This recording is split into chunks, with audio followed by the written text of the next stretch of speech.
This is Aproko Driver, aka Ifeanyi Precious Ibekeme. She lives in a quiet fictional town of Eziama. She adored apples with a passion. She loved them in every form. Crisp green Granny Smiths, juicy red Fuji's, tart yellow golden delicious, the rare sweet pink lady, you name it. She loved them all. The Aproko bus driver was obsessed, munching apples all day long, making apple pies, and sipping on apple juice before bedtime. She was known across the town as the Apple Woman. But there was a curious twist to her love for apples. The Aproko bus driver despised trees. To her, trees were a nuisance. Their roots cracked pavements, their leaves clogged gutters, and their shadows robbed her beloved bus yard of sunlight. Trees are ugly and troublesome, she would declare. Why do we even need them when we have supermarkets? One day, Aproko bus driver had had enough. Armed with a chainsaw and fueled by her distaste for trees, she set out on a mission to rid the world of their quote-unquote menace. She started with the trees around the bus station, then moved to her neighbors' yards, and soon she was marching through the forest surrounding Eziama. Her neighbors pleaded with her to stop. Aproko, where do you think apples come from? They asked. The supermarket, of course, she replied with a small grin. I don't need trees for my apples. Despite the townsfolk's warnings, the Aproko bus driver continued her rampage until not a single tree stood within miles of Eziama. She was triumphant, basking in the glory of her treeless world. But the next week, when she went to the supermarket to restock her apple supply, she was in for a shock. The fruit aisle was barren. No apples, no apple juice, no apple pies, just empty shelves. Panicked, the Aproko bus driver approached the store manager. Where are the apples? I need my apples! The manager sighed and said, Aproko, there are no apples because there are no more trees. There are no more apple trees. You've cut them all down. Her face turned as pale as a winter sky. But, I thought they just appeared here, like magic. Magic? The manager chuckled bitterly. No, Aproko. Apples come from trees.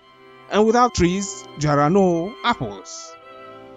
The realization hit her like a thunderclap. Her beloved apples, the joy of her life, were all gone.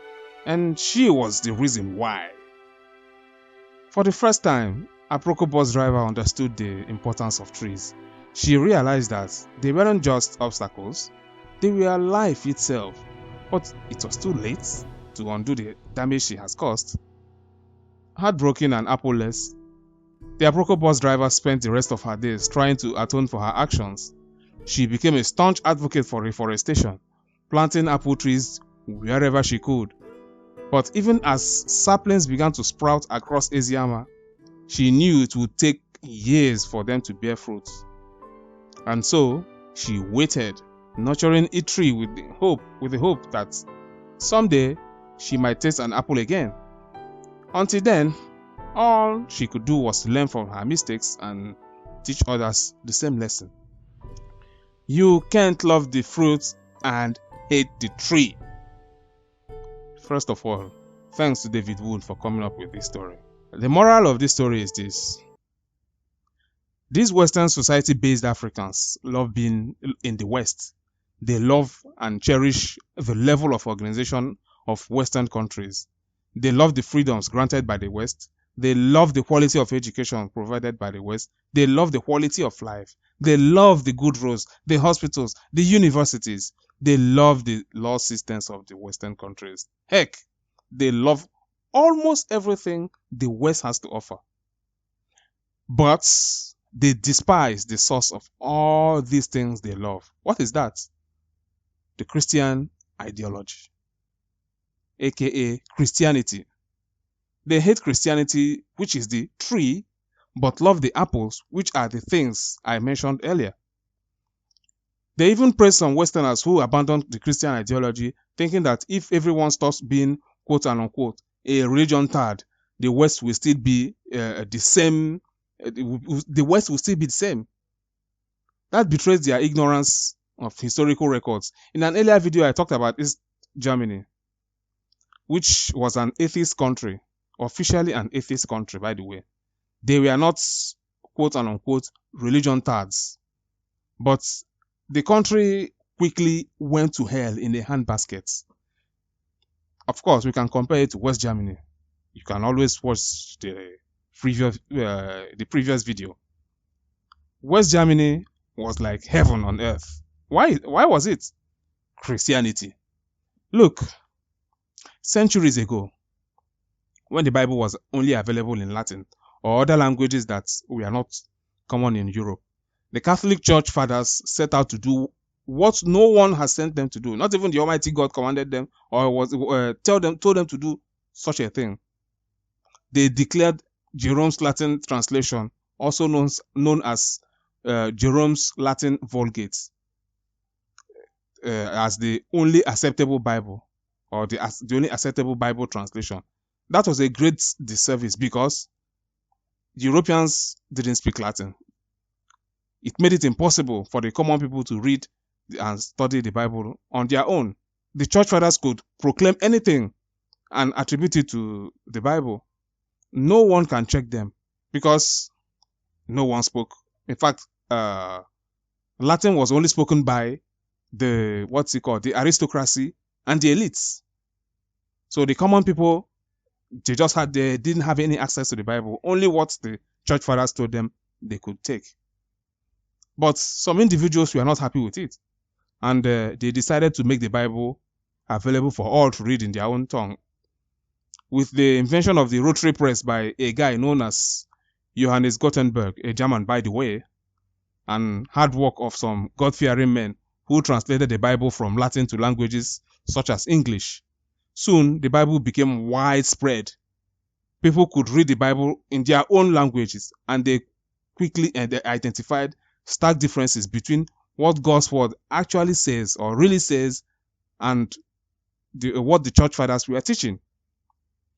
Many people found out the truth for themselves and set out to teach others. Of course, just as Jesus said, you shall know the truth, and the truth shall do what? Set you free. The people were freed from the shackles and bondages of the falsehood being disseminated by the church fathers. And by the church fathers, I mean the Pope and co. The church also fought really hard to keep her influences over the people, which resulted in many deaths, pogroms, and other crimes against humanity. But in the end, humanity won. The church completely deviated from Christianity, and they made life a mess. Because people were now enlightened with real Bible truths, at least to some extent. Then came, or that was the foundation for the reformations in Europe that happened in Europe. Those reformations are what gave rise to the Europe you Africans love today. The science, the knowledge, the arts, even politics, they are all based on Christian, or mostly based on Christian principles. The early modern scientists, they were all Christians. Some of the renowned universities today were monasteries in the past. I think Oxford University is a prime example. It started out as a monastery. I think so. Of course, I stand to be corrected. You see, the Christian emphasis on education led to the establishment of universities in medieval Europe, like those in Bologna, Paris, or Paris, if you wish, and Oxford. Of course, I've already mentioned that earlier. These institutions were fundamental or foundational for the modern higher education systems. How about charity and social welfare? The Christian doctrine of caring for the poor and the sick has been fundamental in development of hospitals, orphanages, and various forms of charities. Various forms of charity, please. This ethos has shaped Western views on social responsibility and welfare. Then we can talk about moral and ethical framework. Christianity introduced a moral code based on the teachings of Jesus Christ that emphasizes on love, forgiveness, and the inherent worth of every individual. In fact, this has influenced Western ethics, law, and the concept of human rights. You see, that is why today, mostly in the West, you are innocent until proven beyond every reasonable doubt guilty. Okay? So, let me give you an example. I was discussing with a Romanian man. He told me that in Romania, the history of his place in Romania, in the past, that was before Bible became widespread. If a guy wanted to woo a girl to his wanted a girl to be his female friend, his concubine or whatever, and he did everything to woo the girl, but the girl remained adamant, saying, I don't want to have anything to do with you. What this guy has to do is very simple. He just, like what we do in some people do in Africa, they will go and they will say, okay, if I cannot be with you, nobody can be with you. They go and use acid. You already know where I'm going. So at that time there were no acid. So what they did is that they will simply go to the local priest and tell him, oh, priest, yesterday as I was sleeping, I had a dream, and in my dream I saw so and so girl. She was making love with a goat under the moonlight. And the priest will be like, okay, no problem. Then he will summon the girl the next day. Once the girl comes, he will tell the girl, okay, here is the report I have about you. Is it true? The girl will be like, no, it's not true. Come on, it's a dream. And how do you even know he actually dreamt? And the priest will say, okay, that's a Catholic priest, by the way. He will say, okay, let's find out. Do you know how they find out? They will make a stake, then put a bonfire between the stake, then hang the lady on the stake. Of course, her legs will be touching the fire very well. In fact, her leg will be right inside the fire. So the trick is this: if the fire goes, the flame as it's shooting up, if it shoots, should I say, if it goes sideways, let's say the left or the right, then it won't really touch the girl. Then it means that the girl is innocent. But unfortunately, flames will always shoot up. So like that, they destroy the lives of many ladies, innocent women. Many innocent women lost their lives up until this reformation we are talking about, and people fought against this nonsense until they fought it to a stop, to a standstill. That is why you don't hear about it anymore today, because people actually fought it. And somebody will say, okay, okay, what about slavery and that and all that? Well, I wouldn't say much about slavery in this video, because slavery as a topic deserves a whole video of its own. But I must say this: if not for Christians, slavery as you know it would have still been in Europe today. Some might say, oh, is it not that the Bible supports slavery, and that is why white people enslaved other people? This shows that how do I put it, that the Bible supports slavery. Well, it also shows how ignorant anybody who says such nonsense is. Look, in godless atheist Soviet Russia, when they sent people to Siberia, what did they send them to Siberia to do? To have fun and games? To have fun and games, Abi? No, they were forced to work very hard with very little food and under extremely harsh conditions. And Siberia is a very, very, very, very cold part of this world. Very cold. So these new atheist Africans forget that even in their own homeland, their own place, slavery was everywhere. It was ubiquitous. In fact, in Igbo land, for example, we practice slavery. That is why we have a word for it. In Igbo language, the word for slave is ohu. And by the way, one must not confuse it with the word for servant or maid, which is odibo. Okay?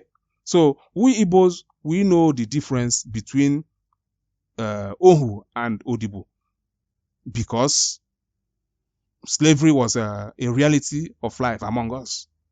And that was long before transatlantic slave trade was a thing. Even in the US, after the whites banned slavery, do you know which group of people that continued practicing slavery. The Native Americans, yes, the Native Americans, they had lots and lots of black slaves. But these new atheist Africans would want you to know any of these because maybe maybe by malice, or they themselves are completely ignorant. So you cannot separate European way of life from Christianity. If you try that, you will cause a lot of trouble. A good example is Nazi Germany, East Germany, Soviet Russia, and many other communist countries in Europe. Even Russia had to run back to the Orthodox Church when the Soviet Union collapsed. Very funny. After killing how many people? Millions and millions of people. They had to run back to the Orthodox Church. And life of Russians improved a great deal. I'm not saying that it is the best, by no means. But compared to what was obtainable during the Soviet Union, the difference is clear. It is rather a problem of old habits die hard. So even today, as Christianity loses its place in mainstream Europe, something else will definitely replace it, because nature abhors vacuum. And what do you think that will be? Well, we have seen a few examples. Militant secularism on the one hand and Islam on the other hand. I tried to talk about Islam in the video with Aproko driver. She kicked me out. You see? So the former looks exactly like what was practiced in the East. I don't think we'll have to deliberate much about that. So all I have to say is this. When I say the former, I mean militant secularism. So we do not need to eat the fecal matter or excreta to know how it tastes. All we have to do is to smell the farts. So as for Islam, I will elaborate more on Islam in another video. So if Europeans abandon Christianity, just like Aproko bus driver, a woman in our little story, do not think that the fruits of Christianity will continue to be available. This has already been tried and tested. Even right now, look at the UK, for example. As she is progressively moving away from Christianity, it is quickly going back to, the system in the UK is quickly going back to the times of Oliver Twist, if you have read that book. Young girls are being molested by Islamic gangs. Even the police are afraid to act. Why? Because they are afraid of being called Islamophobic. Islamic terrorist inmates are being released well ahead of time to make space for new inmates. And that new inmate is a native who dared to question the direction of the country, or the direction the country is heading. On your screen, you can see a rather disturbing statistics. The number of arrests in Russia today, which used to be atheist, but now an Orthodox Christian country, is 411, and we are talking about for arrests for social media posts.